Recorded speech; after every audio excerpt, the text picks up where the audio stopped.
My first question for you would be for everyone to understand what the 29 years have looked like at McKinsey for you. So in 1 minute, what is the arc of your career? So you started in 1986. Where did you start, and what were your key stepping stones? And then we'll dive into a couple of those as Sure. It's wonderful to be here. In terms of the career, you got to keep me focused because I could blather on for a while here. Yeah. I don't think it was an arc, actually. I think it was a valley at times. That's a nice way to look at it. It started high, I went low, and it was a. But I started in 1986 in Toronto. I really joined McKinsey, to be honest with you, because I didn't really know what I wanted to do. And I was doing more an academic path. I was doing economics. I was doing an MPhil in economics in Oxford. I was going to do my PhD, and I kind of figured that I was interested in industrial economics, and everything I was doing was mathematics, and I figured I don't think there's many CEOs that probably sit and write equations to figure out, but I didn't really know, and I thought, why don't I come to McKinsey? I'll come for 2 years, get as much experience as I can, and then go back to the academic world. That was kind of my thinking. And then I was told, McKinsey serves, we do serve CEOs and so forth. I had this kind of idea that when you joined, you'd immediately begin serving a CEO. And my first study was actually to figure out how many pieces of Kentucky Fried Chicken should go in a lunchbox. So I thought, you guys at McKinsey tell me we're working on the biggest problems on earth, and I'm trying to figure out whether it's 4 pieces or 3, right? What was the answer? So that was, it was 4. Took about 6 months to figure that out. That's right. Yeah, that's right. But anyhow, so that was the start, and then it's really been it's truly been a journey in the sense of I love the work. I love the fact that the work is interesting. It was the variety. There was times where it was very painful, but you have mentors, you have people that help you out, friends that are critical. And basically, I started in Toronto, and the more I worked in the firm, the more curious in a sense I got, and that's what led me eventually to different stages. Again, I want to bore you with the detail too. I decided I wanted to go to Asia for a bunch of different reasons. I just wanted to learn and see more, and one thing I like about McKinsey, and I think, by the way, other firms do this too, but we push is you're always learning. Just as soon as you get comfortable with something, you go to the next level, and I love that. And even in my role now, I just feel I'm always learning, and that just keeps you alive. My view, I was saying, if you're not growing, you're dying, and you're growing, you're learning. So that's kind of been the philosophy. And then you were hired into Toronto. You spent how many years in Toronto? About 8 years. 8 years, and then you moved to Sydney. Actually, when I was a project manager, I moved to Sydney sort of after 3 years, because I was again told McKinsey's about mobility, and so I was there for a year, and then came back to Canada, and there I noticed I did a lot of work actually in North America. Actually, Vic and I worked together as associates in Hartford, Connecticut, and by the way, we were led at that time by Betty Vandenbosch, who was this a woman project manager who was probably the best project manager leader I've actually ever worked with. We literally did 9 till 5. We did not start before 9. We didn't finish, and we were actually had nothing to do. We took up rowing together in the Hartford River. We seriously, and it was the oddest thing. But anyhow, but when you travel to different regions, you see the variety, the different type of work. And in Australia, that was very pivotal for me, because there were 2 pieces of work that I did there that taught me a lot. One was we worked with Paul Keating, who was the treasurer at the time, the sort of Minister of Finance or Treasury Secretary equivalent. And this guy was an unbelievably bold, wild thinker about what he wanted to do. And we would have these dinners with him, which actually had nothing to do with the project. We were trying to simplify the tax system. And I'll never forget, the first dinner he said to me, if you have half a brain, there was only 6 of us, and he goes, I doubt you do, but if you have half a brain, you should move to Asia, because that's where the future is. I mean, this was in 1989. And I also, in Australia, I actually, it was another time when I thought I was being demoted or wasn't, doing very well. I worked for a guy named John Prescott, who was the new CEO of BHP. And he'd gone from running a $100 million shipping company to running a $25 billion business, literally overnight. And the problem is he was running a $25 billion company like he ran the $100 million, and so things were going crazy. His daughter wasn't speaking to him anymore. People were getting ticked off because he wanted to sign off every letter. And this is before email. I'm afraid to say how old I am. So I saw all his mail, and it was just me.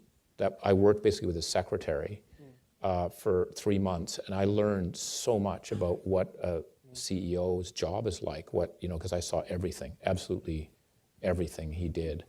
And that was at the time I thought, boy, I didn't have a team. I was a project manager. You're supposed to have a team. I didn't have a team. I was working with the executive assistant, not the CEO. He wasn't there that very much. Yeah. I didn't meet with him. But I learned so much about leadership from watching John, who's still a close friend to this day, work through this. Learn leadership himself. Learn leadership, because you see it. You see the stuff that's coming in and the issues. Anyhow, so those are, when you move, that happens and you see things. If you think back to your first 10 years at McKinsey, help us understand one of the toughest moments for you. The toughest moments are obviously failure. It's probably a tautology or something, but many people that are joining McKinsey, and I'd argue any people getting into the school here, you've obviously done well, or you wouldn't be here. You've done well through life, and so to be told at times that you're not actually doing that well can be a bit of a shock to the system in where you are. And so I'd say one of the things that I found tough about the periods is when you do have setbacks, and sometimes what you learn too is life's not fair. It may not be, but that's normal. Most CEOs have to deal with that. Leaders have to deal with it, but that's easier said than done, and that's something I found. One of the setbacks that you've been public about is that it took you 3 tries to be elected partner. Yeah. Can you share a little bit about what went through your mind? Yeah, I mean, normally after somewhere between 5 to 7 years, the people you work with, other partners, it's very much we're a global partnership, so people have to be elected globally. So you're wherever you're working, whether it may be the infrastructure practice or a region or a function, will say, we think Domnic's ready. And the first time I went forward, the feedback came back from the committee that's just we think you've got a lot of intrinsic capability, but there's a lot of things that you need to show that you haven't shown. We're not sure about the depth of your client relationships. We don't think you're very straight at it. You kind of go around. You're conflict avoider. You don't kind of go straight. You got to be tough. You got to go at it. So what was meant to be kind of, we'll do a look for you, and then it probably wouldn't happen, but it would happen 6 months later, became, we better wait 18 months type. So the delay, so it came back saying, whoa, you got to rework on some things. But everyone was sort of keen. And the second time was more embarrassing in a sense, because it was quite public in a sense. People knew I'd been around. I'd been what was a senior engagement manager for quite some time at that point. And I came back, and that was the message that came back there was, we've looked at you and we're just not actually sure you do have the intrinsics. We don't think you're a good problem solver, which is kind of like telling someone in the church that you're a evil bastard type of a thing. It's not a very nice thing to have said, right? And that time it actually got personal, because my father-in-law at the time sort of came to me, I respect deeply, sort of said, I'm not sure business may not be your thing, right? Like maybe you should just face up to it. You've been told twice. I mean, you sure? And my wife at the time basically went to see the office manager without telling me, and had a breakfast and said, listen, Dom, you're going to realize is a stubborn son of a bitch. He won't take no. So just tell me and I'll sort him. But you got to tell me, because we can't really put up with this. And then the third time it happened, but I think I had a lot of what they say splinters in my back as I went over the bar. I think I sort of scraped over. But so it was not the part. And there's another very close friend of mine, Steve Bear, who joined me after I joined. But I remember he wanted me to sort of celebrate his election when I hadn't been elected. And again, it's a minor thing, but when you're that close, and people, I could tell when they're looking, were going, this is kind of awkward, isn't it? This guy's, and it was. But then you realize that things don't work in straight lines, and you work through it. I'm a little more comfortable in retrospect than I was going through it. And what happened in that period was I decided after that time I got quite stressed, because normally when I tried things, it had worked out. This one wasn't working. I was working hard to try and make it work. And I finally realized, I'm going to set my own bar, and I'm going to make it higher than what McKinsey, I don't care. I'm going to do what I think and decide. And that, it was more, I realized I have to have my own, why am I keep trying to jump through hoops that other people say? I'm going to decide what I want to do. And if it works, it's great. If it doesn't, I'm going to go somewhere else. And that was a bit of a breakthrough point, because in my life I'd been very much I wouldn't say a box ticker and hoop jumper, but I did kind of get focused on how do you get an A? And I don't think that's, anyhow, probably more information than you wanted, but that's helpful. You also had, you stated quite publicly when you became managing director that you wanted to meet 2 global leaders every day that you were at work. Yeah. So a public sector global leader, a private sector global leader, a social sector global leader. It's now been 6 years. Yeah.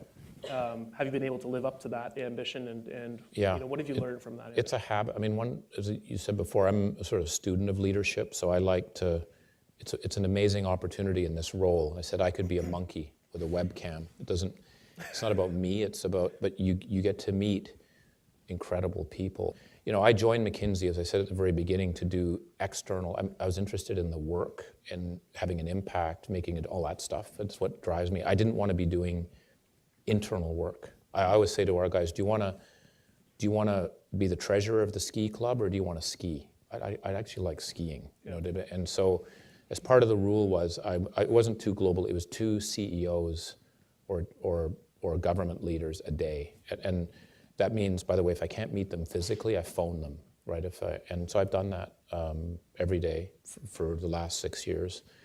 And you learn so much. I ask a lot of questions. What are the top 3 things you worry about? What do you wish you learned now about leadership that you wished you'd had at the beginning of your career? Who do you admire? You know what I mean? Are there some consistent themes that cut across? Lots, yeah. But very consistent across regions, across industries, across functions, if you will. One of the biggest for CEOs, if I ask them, what do they wish they'd known earlier, would they wish they'd done earlier? Always, I've not heard a single leader not say this. Those that are toward the end of the career, they would have moved faster on people. They would have taken people out faster. They would have moved people up faster. They would have spent more time on people. People is the big one. Yeah. And the other one that's interesting is ambition. They would have been more ambitious for their organization. And I realized that too, because it actually takes you a couple of years to get used to being in the role, because that's a skill that you need to, it's a skill you need to learn in leadership that you don't learn from books, right? You learn from experiences. So those are some of the things. Who have you drawn inspiration from? So many people. I mean, I have mentors. I'm a huge, I probably have 30 mentors.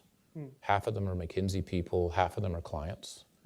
But then there's leaders you meet. I mean, Alex Gorski, who's at J&J, I don't pretend I know him really well, but I look at how I look at how open he is to ideas and to challenge, but he has a view about where he's going, the size of the scale of what he's doing.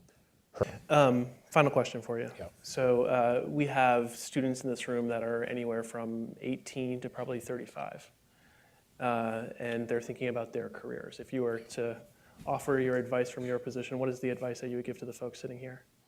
Well, this probably sounds too motherhood and apple pie, but one of the things I would say is a bit like with the CEOs is I'd be very ambitious. And I don't mean that in a sharp-elbowed way it's about me or but be ambitious about what you want to do. If I think back on my time, I was quite insecure, not because of anything that McKinsey did or, by the way, any firm did. It was just you're nervous about, are my ideas legitimate?